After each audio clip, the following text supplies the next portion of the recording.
Well, good Monday morning, Oswego, and welcome to Top in the Morning. I'm Megan Roberts. Today is March 4th, 2013. Today we will be bringing you an update on a water advisory in Cayuga Village and an inspiring story from a pub in Syracuse. Also, former Archbishop Keith O'Brien has offered an apology, and scientists have made a significant stride in the fight on AIDS. All this and more coming up, but first we'll take a look at your weather to get you out the door with meteorologist Mike Panny. Good morning, Mike. All right, thanks a lot, Megan. Taking a look outside from our Skycam 10 over Fennell Hall shows that we got about a coating to maybe an inch of snow last night, about what was expected.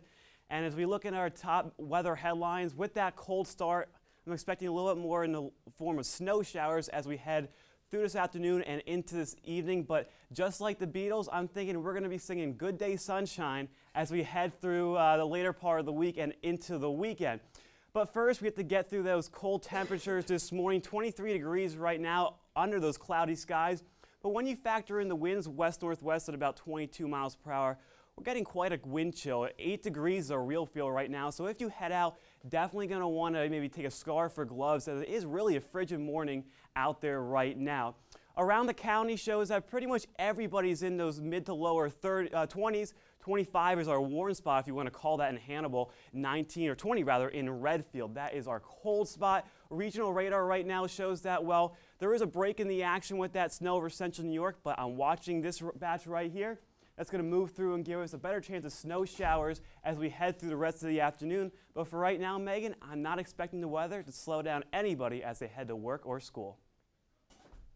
All right, thanks, Mike, and we'll have more from him coming up. But first, as of 7 o'clock this morning, the village of Cayuga is still under a boil water advisory. This comes after a water main break occurred yesterday and bacteria levels rose to unhealthy amounts. The health department is prohibiting all residents in the affected areas from drinking or using the water without boiling it. Until further notice, they recommend that any water being used for cooking, drinking, washing dishes, or brushing teeth be boiled for at least 1 minute. Well, it was a really inspiring night at the Kitty Holmes pub in Syracuse. Hundreds gathered for laughs, beers, and a major haircut as they shaved their heads to raise money for St. Baldrick's Foundation. The money raised will be donated to research to cure pediatric cancer. One of the stars of the night was 7-year-old Jake Tweedy, who was diagnosed with a brain tumor when he was just 2 years old. The event honored 19 children and raised more than $300,000. Well, changing the layout of urban areas is a popular subject for city officials, especially in Syracuse. However, according to Dr. Joseph Demetto, removing the elevated highways is not always the solution for cities. Demetto, a native of the Syracuse area, will be speaking in Syracuse on Thursday in regards to the past and future of Interstate 81. Demetto, an associate professor of city and regional planning at Clemson University, says it is important for cities to get public input in regards to changing their transportation routes throughout cities. Well, it was a quick decision for jury members to decide the verdict of a former Oswego school board member. An Orange County Supreme Court jury found that statements posted by Fran Hofer on the Inside Middletown Schools blog were defamatory. The statements were posted in 2010, making allegations that former Oswego Superintendent Ken Eastwood had used his position to get better grades for his daughter and that funds had been missing from the district's reserve account. The court found all accusations to be false. Senior Blake Fisher of Seaford, New York, has become the first Oswego State wrestler since 2009 to qualify for the NCAA Division III Wrestling Championships. He is also the first wrestler at the 157 pounds to reach national since 2001. The championships will be held in Cedar Rapids, Iowa on March 15th and 16th. WTOP wishes Blake the best of luck. Plus, if you want to sound smart today, tell someone what's happening on this day in history. We'll be right back.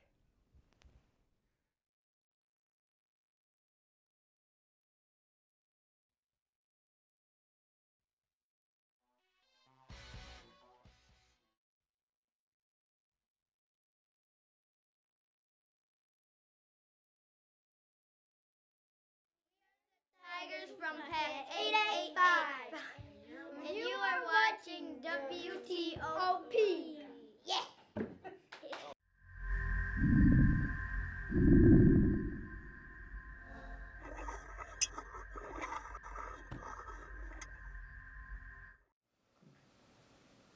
Sam McGuppy. I'm Guppy. And You're watching WTOP. The Oswego MBA program, helping you achieve your goals with a customized curriculum developed with flexibility in mind. Take classes year-round, full or part-time in Oswego, online or at the Metro Center in downtown Syracuse. More information is available online or by calling 315-312-2911.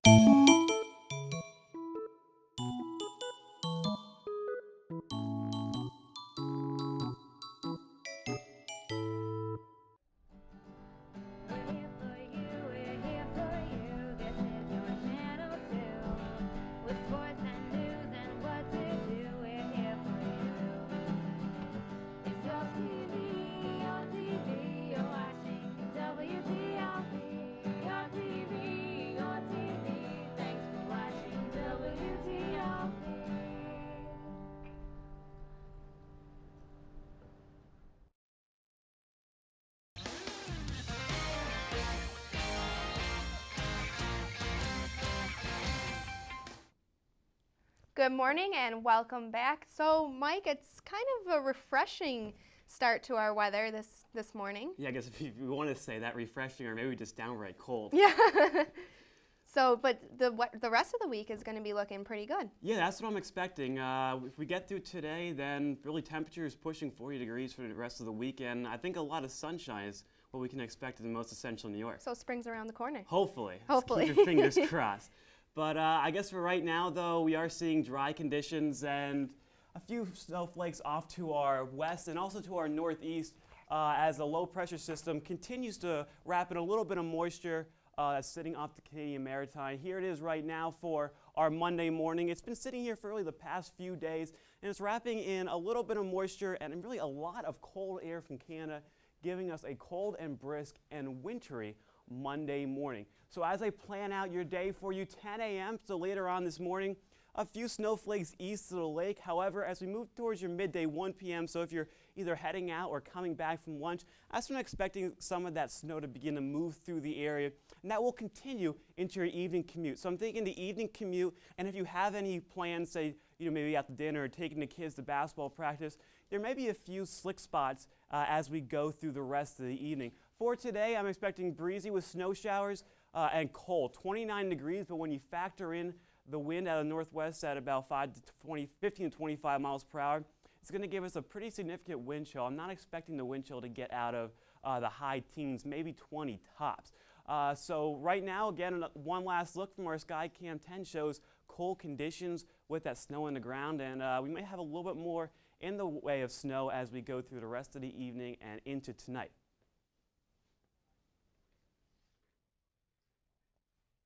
All right, thanks, Mike. Well, the aftermath of Superstorm Sandy is still looming across hard-hit areas of New York and New Jersey. However, relief is on the way. U.S. Senator Chuck Schumer announced that Port Authority of both states will be receiving $200 million in federal funding for repairs. Also, the Department of Transportation will be providing $195 million in funds for infrastructure repairs needed after the storm damaged the region's railways.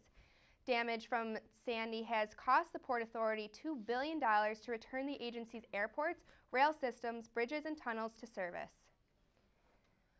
Cardinal Keith O'Brien, the former Scottish Archbishop who has been in the headlines regarding sex allegations, has issued an apology.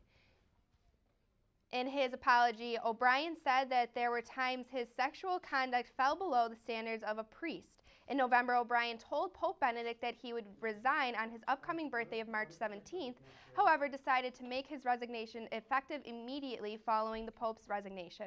His apology addressed the Catholic Church as well as the people of Scotland.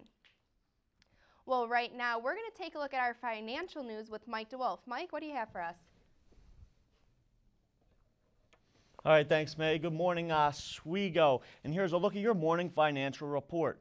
Worries about the global economic growth could make for a somber start to the week, with investors weighing the impact of spending cuts. China's latest move is to cool its property market, and the uncertainty about Europe with no major corporate or economic reports on tap. Markets will be waiting for any news on a compromise on the automatic spending cuts in Washington. Analysts fear that the $85 billion in cuts that went into effect Friday, while unlikely to be felt immediately, could take a big bite out of the economic growth this year. And with college spring break just around the corner, airlines aren't the only companies getting stingy with loyalty programs. Changes at all three major hotel chains means that it's going to be more costly for travelers to book rooms using reward points. Hilton, Marriott, and Starwood, which owns luxury chains including the Westin and the W Hotels, have all announced that they will raise the number of points needed to stay at many of their properties. Hilton will nearly double the points needed to stay at its most popular locations during peak seasons. Marriott, which also operates the Ritz-Carlton, will increase the points needed to stay at more than 1,000 of its hotels in the United States and abroad after May 15th. And finally, taking a look at Friday's numbers, the big three all ended the week on a high note, but with just under an hour to the opening bell, the futures of the big three are not looking so bright. The Dow Jones Industrial is predicted to be down 55 points, the Nasdaq down 12.75, and the S&P down 500 down 4. That's it for your financial news. Now back over to Megan. Well, coming up after the break, we'll have a look at your entertainment news. But first, here's another. We'll take a quick break. We'll be right back.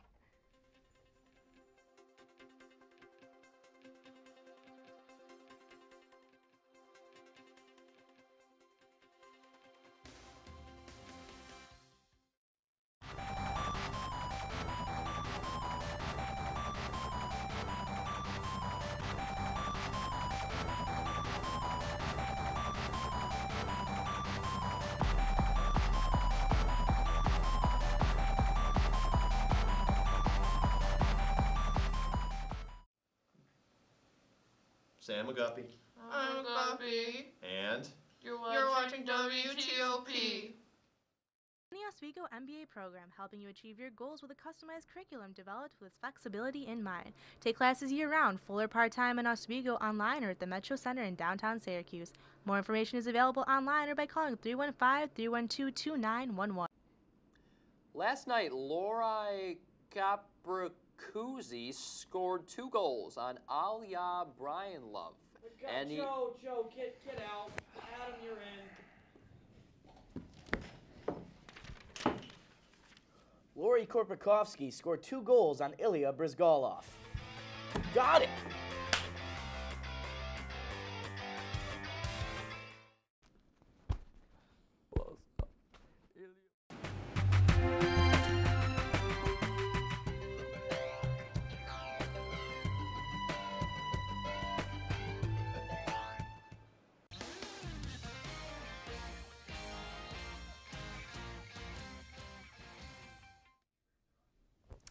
And welcome back. So, Mike, a frigid start to this morning. Definitely going to need some hats, gloves, warm jacket. Yeah, that's how it looks right now. And we saw on the radar that right now it's clear, but again, expecting some snow showers to move through the area as we go through the rest of the day. Taking one more look, I guess, at today's forecast, and I'm expecting, well, a few snow showers and cold conditions as we go through the rest of the day. Breezy with snow showers, high of 29, so it's going to be pretty cold. Planning out your day in detail, again, 8 a.m. this morning as you head out the door, 21 degrees with flurries. But as we head towards the afternoon, that's when I'm expecting that snow to pick up a little bit, become more widespread. And then as we head towards 5 p.m., that's when I think the steadiest, if you want to call it steadiest, snow will fall, 27 degrees with some snow showers. Now for tonight, as we head in tonight, cold temperatures with snow likely. Again, a coating to an inch, I think at the most. So again, more of a nuisance, but it's going to be cold, 20 degrees. Factor in those winds at 5 to 15 miles per hour. And again, it is going to be another frigid start tomorrow morning. Taking a look at your 5-day forecast, after some snow showers today and tomorrow morning, that's when I'm expecting temperatures to really moderate nicely. Wednesday, that's my pick day of the week, 39 degrees. So for a Storm Team 10 5-day forecast, the rest of the week looks excellent once we get through about tomorrow morning, where we have another chance of some snow showers.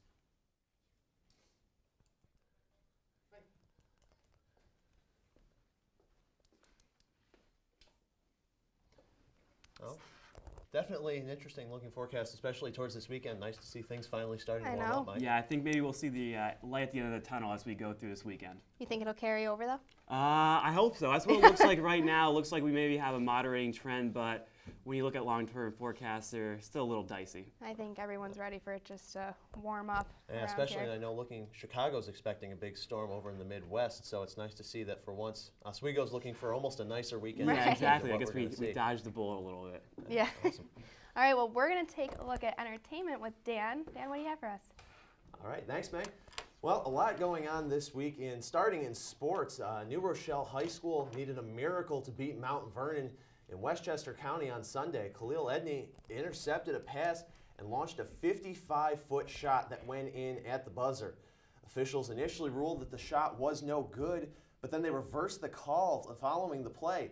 The video has the shot had circulated at a breakneck speed, with even ESPN picking up the story for their late-night shows of SportsCenter last night. In total, the final out of there, New Rochelle wins 61-60 and was surely the most remarkable shot of the year. And in terms of diplomacy, Dennis Rodman left North Korea on Friday after meeting with Kim Jong-un. The former NBA star declared his eternal friendship with the North Korean leader. His grandfather and his father were great leaders. And he's such a proud man. As a young kid, a Cuban kid, guess what? He's so awesome. And he loved his wife so much. He loved his wife so much. He's proud. His country like him. Not like him. Love him.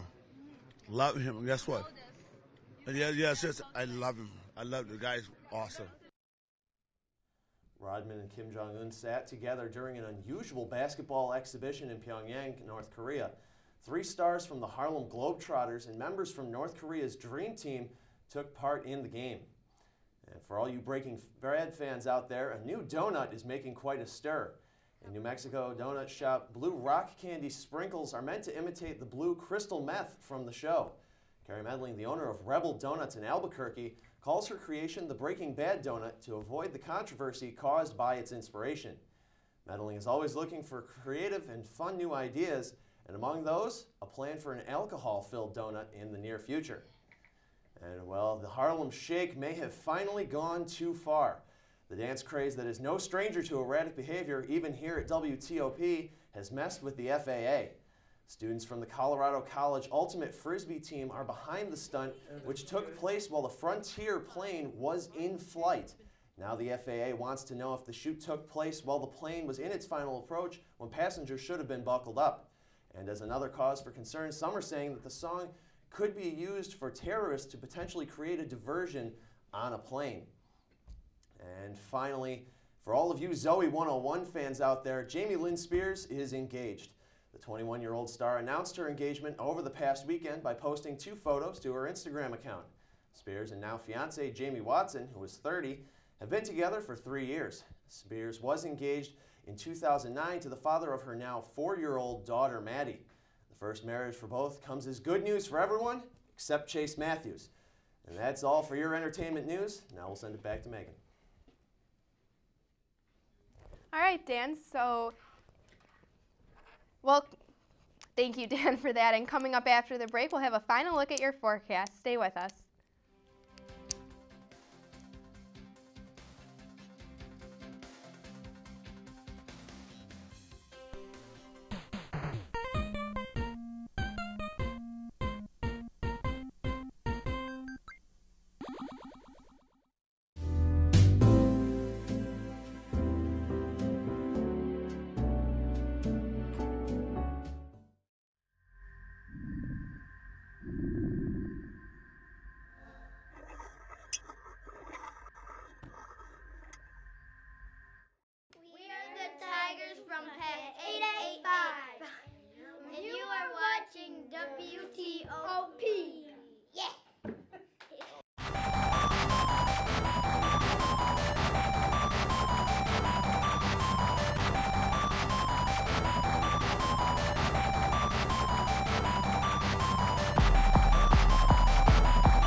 MBA program helping you achieve your goals with a customized curriculum developed with flexibility in mind. Take classes year-round, full or part-time in Oswego, online or at the Metro Center in downtown Syracuse. More information is available online or by calling 315-312-2911.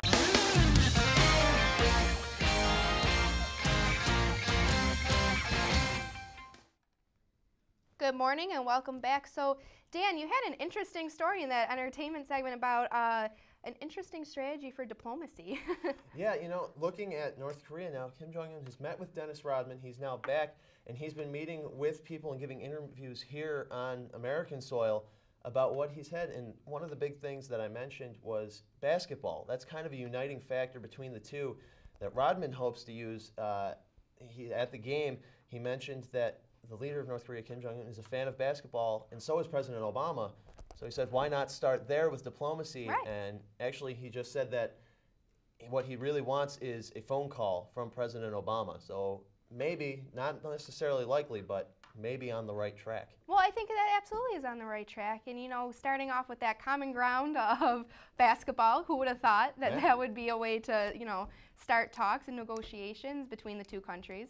Yeah, and certainly President Obama does have the knack for basketball, as we saw back in 2009. His bracket was correct. He picked North Carolina to win the championship. So he knows his basketball and he knows his stuff. So it'd definitely be interesting to see. Maybe they can pick a bracket together. Absolutely. We're only 2 weeks away from March Madness, so we'll see what happens with them. And with news on the Harlem Shake and, you know, being on the plains, I mean, the Harlem Shake has just exploded into this big, you know, fun news story. But do you think the FAA might be overreacting a little, or? Well, I think there's definitely some cause for concern if you're them.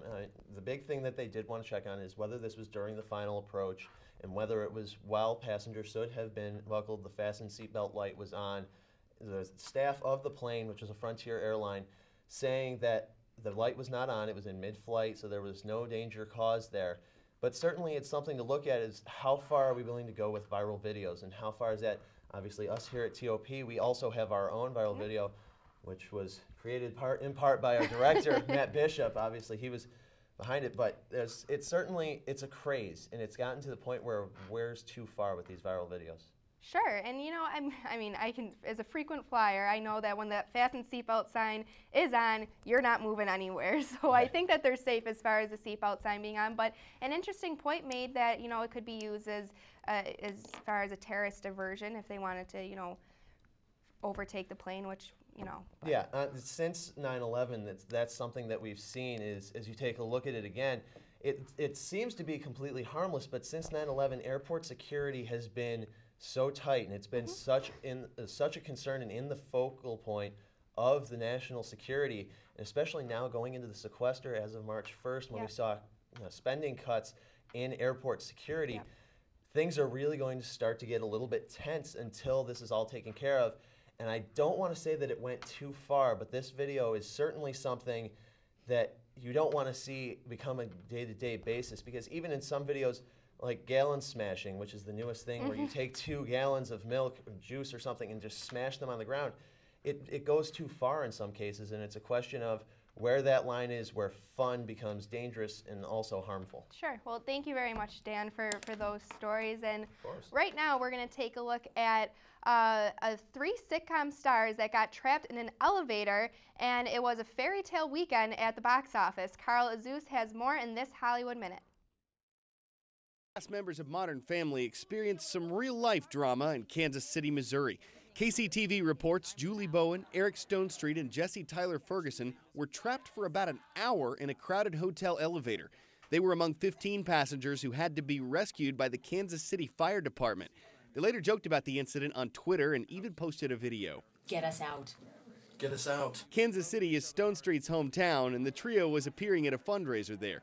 The actors took the stage late, but when they did, they praised the fire department. Jack the Giant Slater killed the competition at the movies this weekend. The film, based on the famous Beanstalk fairy tale, topped the box office with $28 million in ticket sales, but it was a disappointing debut for a film that cost about $190 million to make. Identity Thief, starring Jason Bateman and Melissa McCarthy, came in second, grossing $9.7 million in its 4th weekend in theaters. And the R-rated comedy 21 and Over rounded out the top 3 with $9 million in ticket sales in its debut weekend. All right, well, a disease that usually means a lifetime of medicine is not going to be the case for this newborn. Scientists say a baby born with the HIV virus has been cured. The baby from Mississippi, now 2 years old, has been off medication for a year with no signs of infection. The doctor treating the baby used faster and stronger treatment methods than usual. Sophisticated testing has found traces of the virus in the baby's system. However, specialists say that this offers promising clues to eliminate the HIV virus in infants. Well, it's never too late to receive an education, and a woman from Ohio is sure proving that.